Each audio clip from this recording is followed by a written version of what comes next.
বহুত স্তৰত সাৰ্ভেবিলাক চলে বিজেপিত।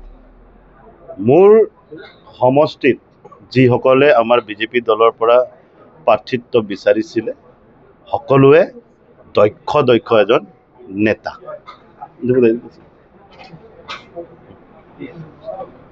একোজন দক্ষতাপূৰ্ণ নেতা আছিলে আৰু তাৰে মাজত এক দুই মাৰ্ক ইফাল সিফাল হৈ ফালে দলীয় নেতৃবৰ্গই শীৰ্ষ নেতৃবৰ্গই মোক টিকেট দিয়া নাই, বিজেপিকহে টিকেট দিছে, প্ৰদান কৰিছে আৰু এবাৰ সুযোগ দিছে বিজেপিক।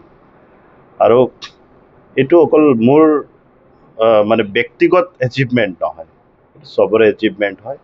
আৰু মই আশাবাদী যে বিজেপিত গোটেই BTRৰ ভিতৰত ননাই চেৰপাঙত এটা আমি ভাল এটা ব্যৱধানত ৰেকৰ্ড কৰি পেলাই আমি এই ইলেকশ্যনত জয় হ'ম। আৰু যোৱাবাৰ আমি যিবিলাক সমস্যাৰ সন্মুখীন হৈছিলোঁ, ডিপাৰ্টমেণ্ট হওক, ফাণ্ডৰ হওক, কিবা হওক, বহুত কাম আমি কৰিব পৰা নাছিলোঁ। সেইবিলাক কাম আমি এইবাৰ কৰিম বুলি সংকল্প লৈ পেলাই, যিহেতু ৰাইজে ঘূৰাই আনিলে মোক আকৌ এবাৰ, গতিকে ৰাইজ মোৰ কাৰণে ভগৱান আৰু এই ৰাইজৰ কাৰণে এতিয়া জীৱনটো সমৰ্পিত কৰিছোঁ। যিহেতু যোৱাবাৰ আপুনি এটা কাৰ্যকাল পাৰ কৰিলে, কোনবিলাক যথেষ্ট কাম কৰা দেখিবলৈ পোৱা গৈছে, তথাপি এইবাৰ কি কাম বিশেষভাৱে আপোনাৰ ৰৈ গ'ল বা কৰিম বুলি ষ্টেট ফালৰ পৰা ৰাস্তা ঘাট, ব্ৰিজেছ এইবিলাক আপোনালোকে 2026 দেখা পাব। কিন্তু যেতিয়াৰ পৰা BTR হৈছে বা BTR হোৱাৰ আগৰ পৰাই আমি কিন্তু এইটো অঞ্চলৰ মানুহ আগতে টান বেমাৰ হ'লেও আমি তেজপুৰ বা গুৱাহাটী যাবলগীয়া হৈ আছে, আমি BTRৰ বাহিৰত যাবলগীয়া হৈ আছে। গতিকে মোৰ সমষ্টিৰ মানুহ মোৰ সমষ্টিৰ বাহিৰত যাতে যাবলগীয়া নহয়, ওদালগুৰি যাবলগীয়া নহয় বা মংগলদৈ যাবলগীয়া নহয়, সেইটো কাৰণে আমি প্ৰাধান্য দিম স্বাস্থ্য কেন্দ্ৰৰ কাৰণে। গতিকে ননাই চেৰপাং ভিতৰতে আমি পৰিকল্পনা আগৰ পৰা কৰিছোঁ। যোৱাবাৰ আমি সেইখিনি সুবিধা পোৱা নাই, সেইকাৰণে আমি বনাব নোৱাৰিলোঁ। এইবাৰ ইয়াতে আমি স্বাস্থ্য কেন্দ্ৰ এটা ভাল আমি হস্পিটেল এটা বনাবই লাগিব, যাতে ওদালগুৰি নাযাই পেলাই ননাই চেৰপাঙতে আমাৰ জনসাধাৰণে সেই সেৱাটো গ্ৰহণ কৰিব পাৰে। আৰু আপোনালোকে চাইছে যে এডুকেশ্যন, ইয়থ ডেভেলপমেণ্ট আৰু নৱপ্ৰজন্মৰ যি মানে মানৱ সম্পদ গঢ়িব লাগে, সেইবিলাকৰ ক্ষেত্ৰত মই ষ্টাৰ্টিঙৰ পৰা কৈ আহিছোঁ, লাগি আছোঁ। এইবাৰ সেইটো ক্ষেত্ৰত আমি ভাবিছোঁ যে পঢ়া শুনা কৰাৰ কাৰণে আমি ডিমাকুচি যাবলগীয়া হয়, টংলা যাবলগীয়া হয়, পানেৰী যাবলগীয়া হয়। মোৰ সমষ্টিত কলেজ নাই, কলেজটো আমাৰ সমষ্টিত বনাবই লাগিব। হাইস্কুলবিলাক হায়াৰ ছেকেণ্ডেৰীলৈকে ৰূপান্তৰ কৰিবই লাগিব। আমি এডুকেশ্যন, হেল্থ ছেক্টৰত লেবৰটোতো মই চায়ে আছোঁ, এডুকেশ্যন হেল্থ ছেক্টৰত আমি বেছি গুৰুত্ব প্ৰদান কৰিম। আৰু নৱপ্ৰজন্মক আমি যিহেতু ভৱিষ্যত হয় তেখেতসকলে এইটো অঞ্চলৰ, সেইটো ক্ষেত্ৰত আমি কেনেকৈ কাম কৰিম সেইটোৰ পৰিকল্পনা ইতিমধ্যে বনাইছোঁ। আৰু আমি সেইটো ইছ্যু লৈ পেলাই এইবাৰ অৱতীৰ্ণ হ'ম আমি ইলেকশ্যনত।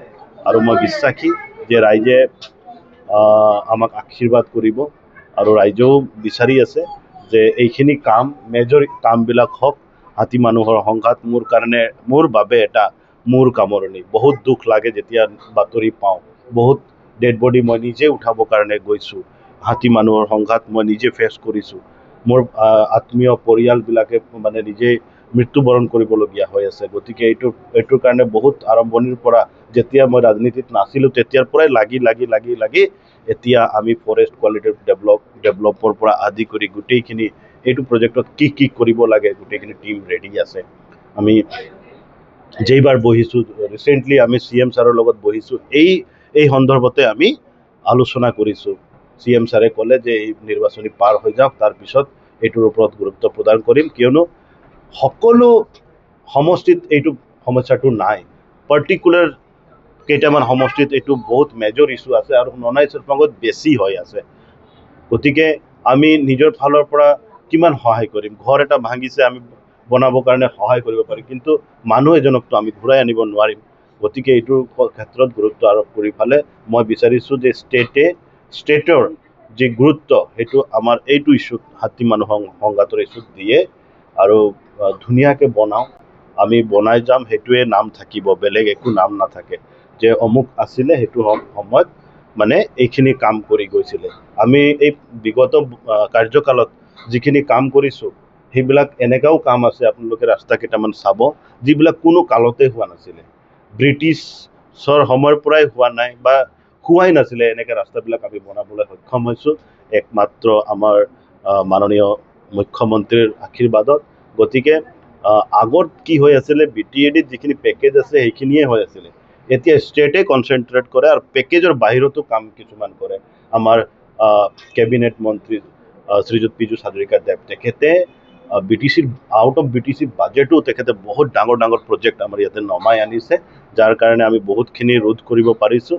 আৰু ক্ৰমাৎ সমস্যাবিলাক একদিনত সমাধান কৰিব নোৱাৰি, আমি সেইটো সংকল্পৰে আগবাঢ়ি গৈ আছোঁ। আমি যিমান পাৰোঁ ৰাইজৰ সমস্যা সমাধান কৰি দিলে ৰাইজে আমাক নিজেই আঁকোৱালি ল'ব, আমি ক'বও দৰকাৰ নাই।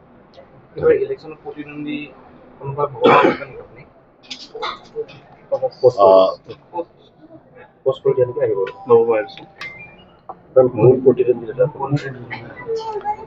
সবেই ঠিক মানে জোৰদাৰ কেণ্ডিডেট আছে, কিন্তু পাৰ্টি হিচাপে চাব গ'লে এইবাৰ সকলোৱে গম পায় যে ননাই চেৰফাংটো মানে একপক্ষীয়া হিচাপেহে এইবাৰ ইলেকশ্যন হ'বলৈ গৈ আছে। এইটো মোৰ ভাষ্য নহয়, ৰাইজৰ ভাষ্য। ইতিমধ্যে ৰাইজে ক'বলৈ আৰম্ভ কৰিলেই যে ইয়াতে যি ধৰণে ফল দেখুৱাব লাগে বেলেগ দলবিলাকে তেখেতসকলে দেখুৱাব নোৱাৰিব, কিয়নো গণভিত্তি তেখেতসকলৰ নাই, ইতিমধ্যে হেৰুৱাইছে। ননাই চেৰফাঙত তেখেতসকলে গণভিত্তি হেৰুৱাইছে।